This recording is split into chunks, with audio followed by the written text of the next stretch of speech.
Today we're going to turn a beautiful two-tone quarter-sawn bowl.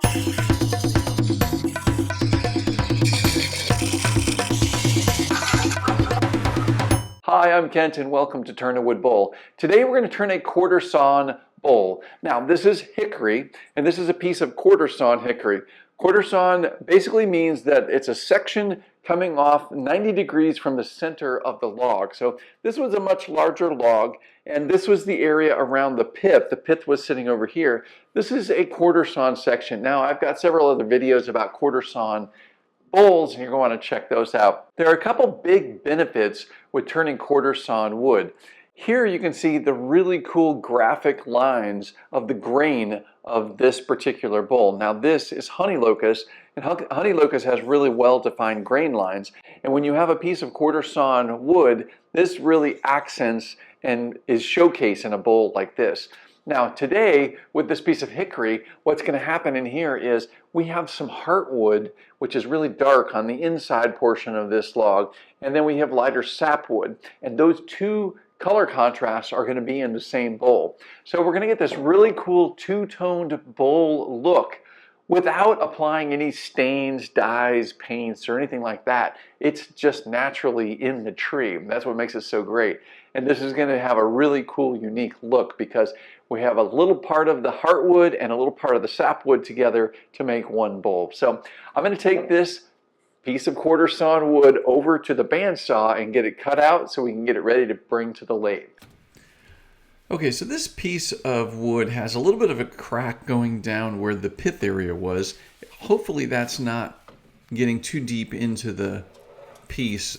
So what I'd like to do with these, this has been sitting around for a couple months. What I'll do, and there's some light cracks on the end of it, so I'm going to cut off a small thin section of the end just to see how deep those cracks might be going. And they're not that far in there, which is good. So we've got plenty of material to cut. So I'm going to use my circle template.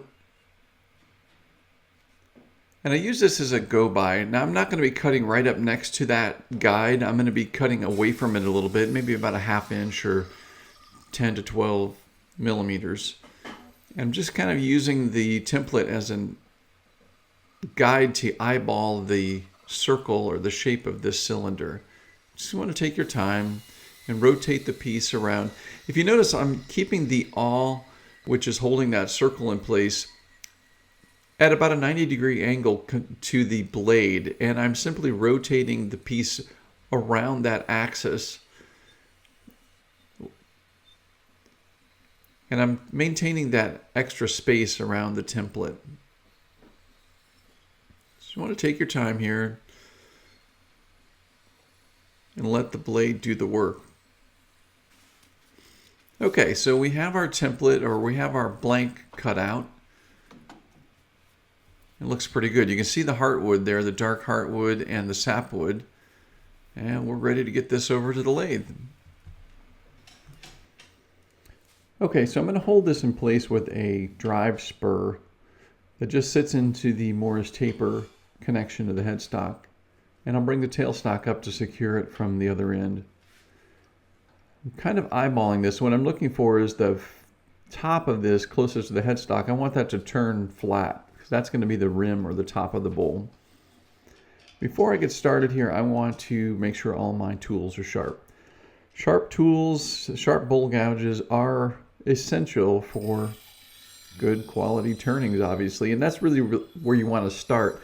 I actually have a course all about tool sharpening, and if you're just getting started with bowl turning, you really want to get this nailed down because you need to sharpen your tool frequently.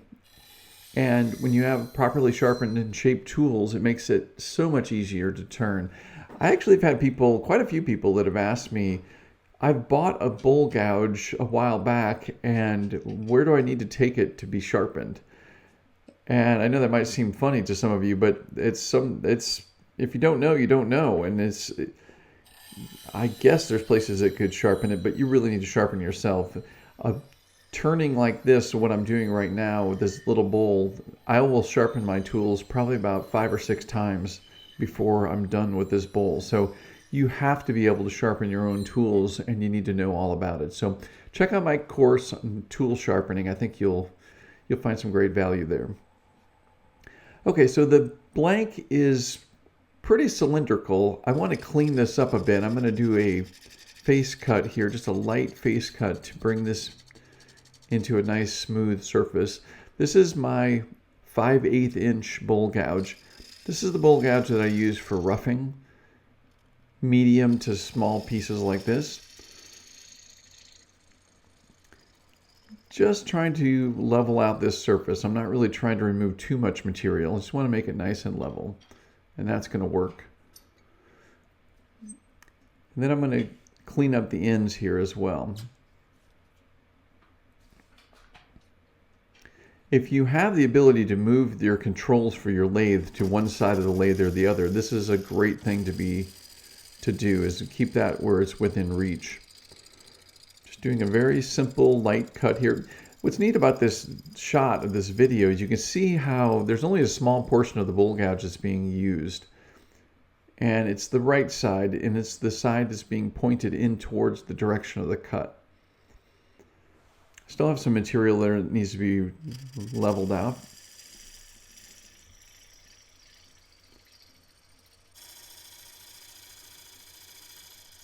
You can see there again how it's just the right side of the bowl gouge is removing material. And it's pointed, the flute is pointed in the direction of the cut. Okay, so now we have the bowl gouge trued up pretty well. And I'm going to readjust my tool rest. I'm going to mark the tenon using dividers. This is going to give me the outline for the tenon shape.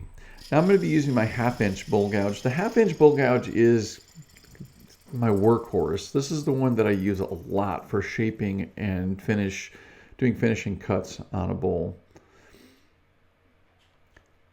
I didn't quite have the tool rest where I wanted. Look at that grain there. Isn't that beautiful? Hickory is an absolutely gorgeous wood to turn. Some people say it's really similar to pecan. I find pecan is also wonderful, but it's pretty different actually. The hickory is just a fantastic species to turn. So I'm shaping the tenon and I'm shaping the shoulder at the same time. And this is going to define the base of the bowl.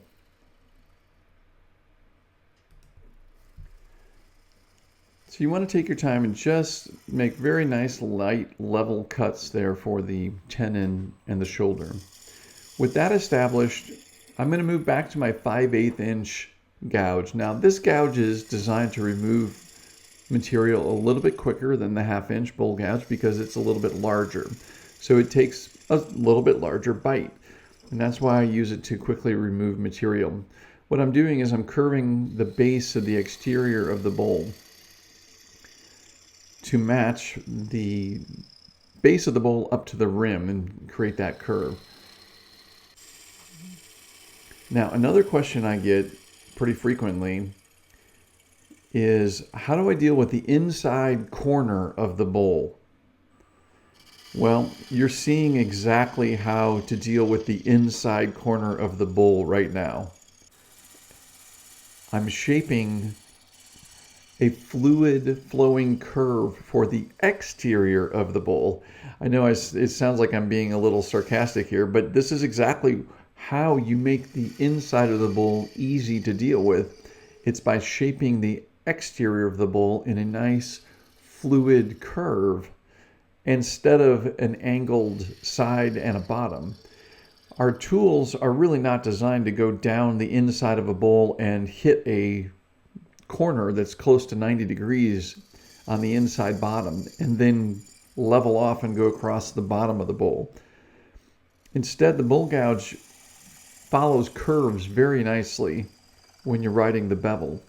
I've got a video all about riding the bevel. If you want to check that out, I'll put a link up here for you. I still have a little bit of a heavy spot towards the bottom of this, so I'm going to use the shear scrape to fine-tune the shape of this bowl. So the answer to the question is, how do I deal with the inside corner of the bowl? Is you don't. You avoid making an inside corner by making a nice curve on the exterior of the bowl, and then you have a nice fluid curve on the interior of the bowl, and there is no inside corner. I'm using a scrape and a shear scrape here, and I've switched over to my 5/8 inch bowl gouge. Now the reason for that is, when you're doing the shear scrape, to get the best support for the tool, you have the tool rest at a 90-degree angle to it, and that requires extending the bowl gouge out over the tool rest. With my 1/2 inch bowl gouge, it's a little bit lighter, and it will vibrate, and it will create chatter, and that'll create marks on the bowl. So what I do is simply step up to my 5/8 inch bowl gouge, which is a little bit beefier, and it doesn't vibrate as much in this situation. So take my time here and make some really delicate shear scrapes to finalize the exterior curve of the bowl.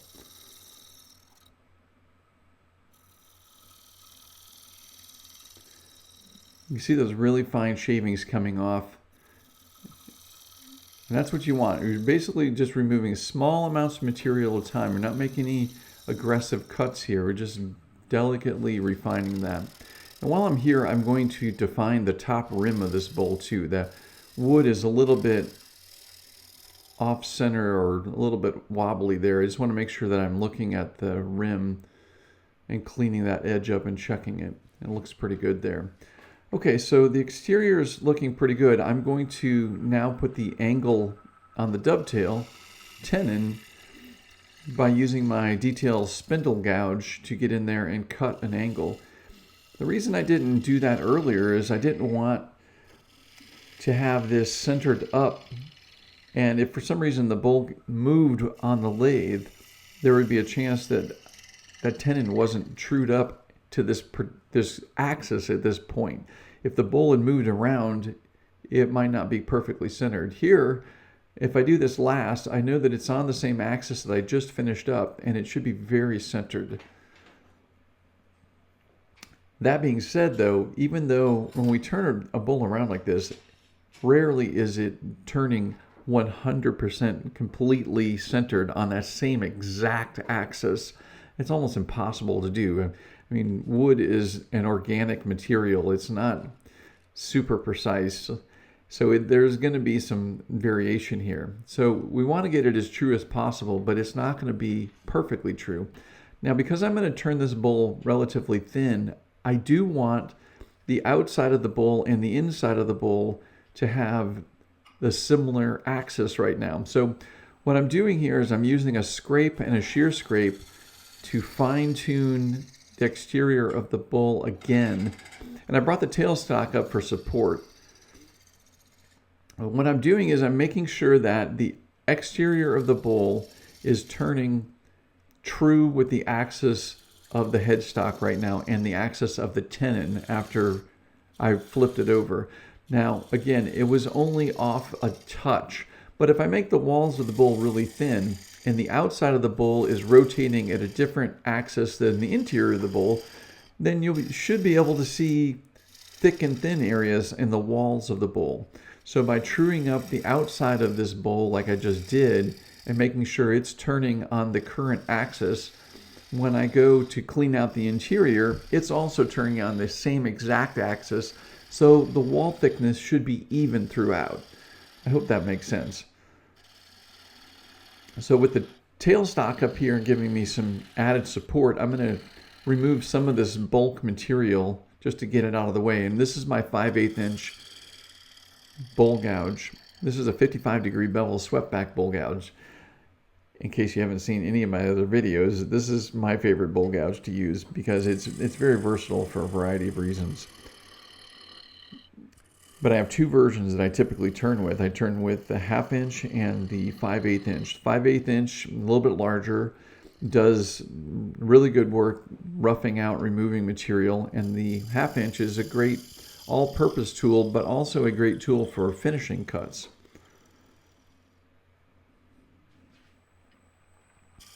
Okay, so I'm going to start removing some material along the sidewall, and then I'm going to define the wall thickness. This is a technique that I like to do. Not many people do this. A lot of people like to clear a bowl from the center out. The reason I do this is because I also like to make live edge bowls where the bark is up near the top and the top rim is not even. In order to do a live edge bowl, you really need to start with the wall thickness first. So I found that by determining the wall thickness like I'm doing right here, it's much easier to maintain consistency down that wall by addressing the issue first. I'm a strong believer in, if you have a list of things to do, do the most difficult thing first and just get it done. And in this case, this is the most difficult thing to do, is maintain that wall thickness. So you want to stop frequently and check. Now what I'm doing is I'm establishing a wall thickness, which is up towards the top rim. And then as I work down the inside of the bowl, I'm matching that same wall thickness as I go down. But before I get to that wall thickness, the area that I'm working next, such as this area right here, should be thicker. And what I want to do is I really want to make sure I sneak up on that wall thickness. And I blend in the previous area that has already been established and match the thickness to the new area right here. So I'm making aggressive clearing cuts first, or roughing cuts, and then I slow down and make more delicate light cuts as I get closer to the wall thickness. What I don't want to do is I don't want to overcut and then make an area thinner than the area above it. And I just like to take my time and do this. The other thing that working from the outside in helps is you have the center mass inside the bowl, and it prevents the walls from flexing a tremendous amount as you work down. Now, once that mass is removed, like I'm removing it now, the rim has the ability to flex very easily, and I will not return to the rim and cut anymore. So this is somewhat once and done. I'm not going to go up to the top rim and try to make any more cuts because there's too much flexing going on there, and I could easily blow apart the bowl by doing that. Instead, I'm just working each area and then merging it into just to the previous area. If you develop this technique with basic bowls like this, you will have the skills to do a live edge bowl. It's essentially the same technique. You're just going to have the wings of the live edge bowl going by, so you're going to have air gaps between the cuts. You're going to cut a wing, and then you're going to have an air gap, and then you're going to cut a wing. That's the only difference between doing a regular bowl like this and doing a live edge bowl. But by learning to go down the inside wall, that makes it so much easier when you're turning. I've found it to be easier, and it's my preference. You can start from the center out and work out to the outer wall thickness and then establish that wall thickness. I just seem to like this method better. Okay, so I'm going to bring my tool rest in here to add some support, but before I do that, I'm going to go ahead and sharpen. I've sharpened several times during this turning. One of the most important times to sharpen is right before you're making the last final finishing cuts. You want to make sure you have a good sharp edge and you're getting good clean cuts. If you do that, you're going to have to do a lot less sanding once you're done turning the bowl. There's no reason to use a scraper or have to sand excessively to smooth out material. You're basically going to use your different grits of sandpaper and just quickly bring the finish of the material up to a really nice finish. It should be nice and smooth coming off the bowl gouge. And stop frequently and feel the thickness and see where there's thicker areas and thinner areas. You can see the edge there a bit, but before I go in there, I want to check. See, it's a little bit thicker right there. That's what I want to remove. And I'm noticing something here. I have my tool rest up a little too high. What I want is I want the cutting edge of the bowl gouge from my position to be at center. This means in this case, the tool rest is below center, right there. That cutting edge needs to be right on center. I still have some more to remove there, but I'm going to remove this material in the center and blend these areas together simultaneously. Now, the way you blend this together so you don't get too aggressive of a cut, because what you don't want to do is you don't want to make a really deep cut here because we're just sneaking up in really thin layers, is I'm rubbing the bevel without engaging the tip first. I'm rubbing the heel, the bevel, and then lightly letting it come in and cut the material. So I'm rubbing, picking up the cut, and making a very light pass. And that's looking pretty good. All right. And there you can see the dark and the light areas as well, which I think are going to look great with the finish on them. Okay, so I'm going to sand this piece. What I typically do is I start at 120 grit, and then I will power sand, and then I will touch up sand all of the areas. Now, I never go across the center of the bottom inside of the bowl, because if you do that, you're never going to be able to stop perfectly in the center, and you're going to cross that, and you're going to sand, and you're going to make a little groove in the bottom of your bowl. So instead, stop the lathe and sand the center area nice and smooth with the lathe not running. And then I go through and I touch up any areas where I'm seeing scratch marks, because remember, we're sanding across the grain of the wood. Now that's different than the supported grain cut with turning. The surface grain on the wood, if we move sandpaper perpendicular across it, it's going to show scratch marks.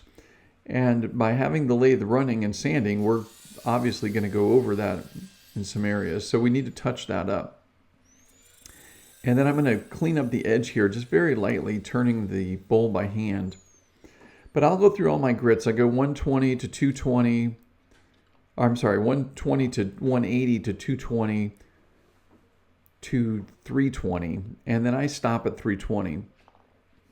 That gives me a nice smooth surface that will take the oil very well.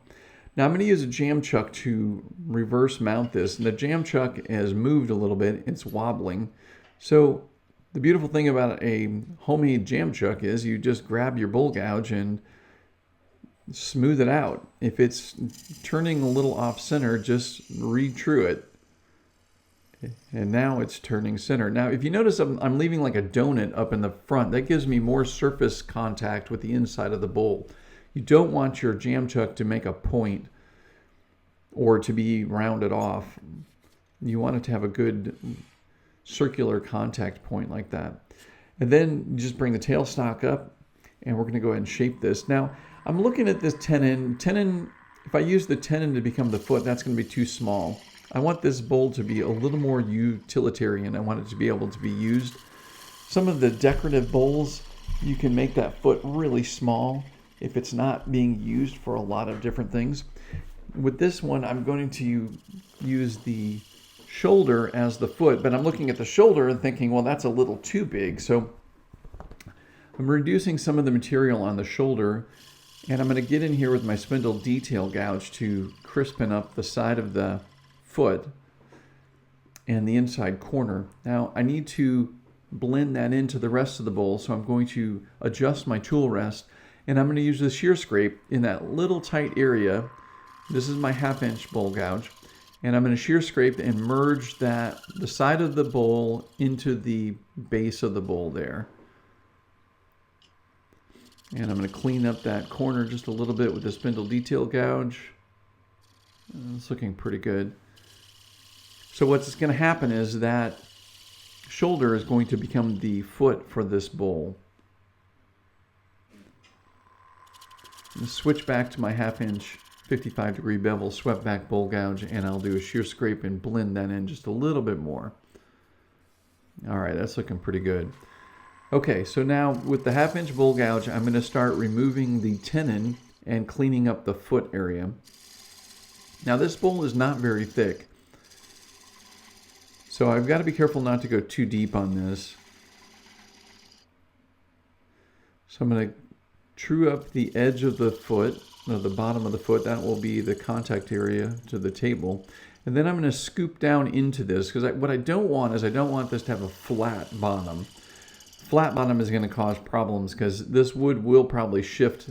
This wood is not fresh green wood, but it's also not completely dried. So I'm expecting this to change shape just a little bit. This is a once turning, which means we've turned it once and it will continue to dry and distort just a bit. But because it's quarter-sawn wood, it will essentially just pull in from the sides a little bit. It shouldn't curve and warp and buckle too much.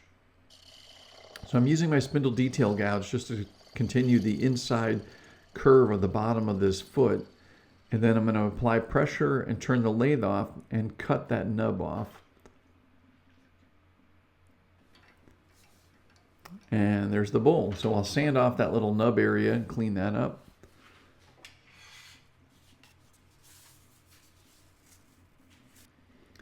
Okay, so I'm going to apply tried and true original finish. This is linseed oil with beeswax. Now that is not the container that the oil comes in. I buy this in a larger tin and I transfer amount into a glass jar like this so that I don't have to open and close that metal can frequently. Oxidization will destroy this finish, so you don't want to open and close a can very often unless you really have to. So by transferring a little bit into a jar, that helps a lot. Now I've saturated this little piece of cloth with the finish, and that one saturation is enough to finish this entire bowl. If you see the finish on the wood, you have enough finish on it. So I'll apply this. I will wait an hour, then I will wipe off any excess material, and then I'll wait 24 hours, and then I'll burnish this with steel wool. Look at that grain. So there it is. We have a two-tone quarter-sawn bowl with a dark side and a light side. And look at the grain patterns inside there in the middle. It is just absolutely gorgeous. Look at the different tensions that are in there and the patterns. Wow, I love turning hickory. I love turning two-tone pieces like this. Absolutely gorgeous. Mother Nature's amazing, isn't she? So here it is, a two-toned, dark and light, quarter-sawn bowl. Isn't that gorgeous? Look at this hickory. Isn't that incredible? Now the heartwood inside the center of a large log is supposedly where the tree stores some of its energy and its oils and tannins and things of that nature. So you'll get this coloration differences in some species. And when you cut it from a particular piece like this, which was quarter-sawn, you get this incredible bowl from this simple piece of wood. Now, let me go over the quarter-sawn one more time because I know that I might have glanced over this and I want you guys to understand this completely. So this was a larger log, right? In the center, hickory in particular, the pith likes to crack like crazy. So you want to get that out of your bowl blanks. So I will cut a half circle blank from the top and the bottom above and below that pith. And in the center where the pith is usually a square section. I'll cut that whole section out and that's just waste. But that leaves these other sections. And so if we think about the rings of the tree as they go around in a large log like this, what's happening is all of those rings are almost lined up parallel in a slice like this. And this is coming off the center 90 degrees from the center. And it could be anywhere in the log. You could take a log and just cut it into quarter-sawn sections if you want. You could cut a section here, a section on the other side of the pith, a section up and down, and you can even cut sections that are at a 45-degree orientation to these, but they're actually 90 degrees from the center, if that makes sense.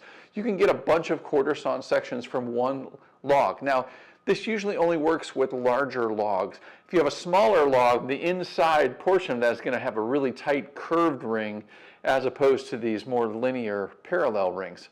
I hope that makes sense. Now, as you've seen here, with this particular bowl, we are using this technique with the quarter-sawn. It's giving us that beautiful dark heart area and some sapwood. So we have this really cool contrasting color. Now, hickory the grain lines are not super visible, but heart and sapwood is very visible. If you have a particular tree species like this, which is honey locust, that has very defined grain lines, and you cut it from a quarter-sawn piece of wood, this would have been the slab here, so the pith would have been on one side or the other, and the grain lines are going like this, and this is a large log. So as the grains come around, they kind of line up and they become parallel, and you get this really cool graphic appearance from a very simple, easy to produce bowl just by using quarter-sawn wood. So that's what you can do. You can either really accent grain lines or feature heart and sapwood with quarter-sawn wood. I love quarter-sawn wood. I love hickory. Basically, any of the fruit or nut trees are just absolutely amazing to turn. And I really hope you guys get a chance to check out this quarter-sawn two-tone turning in one of your turnings coming up. Do me a favor, leave me a comment below. Let me know if you've turned any quarter-sawn wood, and if you've turned any quarter-sawn wood with heart and sapwood in it like this piece. And if you haven't already, do me a huge favor and click that like button. Yeah, it helps this video, helps the channel, helps everything out. And I really thank you for clicking that like button. And if you're not already subscribing, please subscribe. If you're interested in turning bowls of any sort, whether you're just starting or you've been turning for a while or anywhere in between, check out my website, turnawoodbowl.com. There you're going to find everything you need to know about turning wood bowls. It's really that simple. All right, guys, as always, thank you so much for watching. And until next time, happy turning.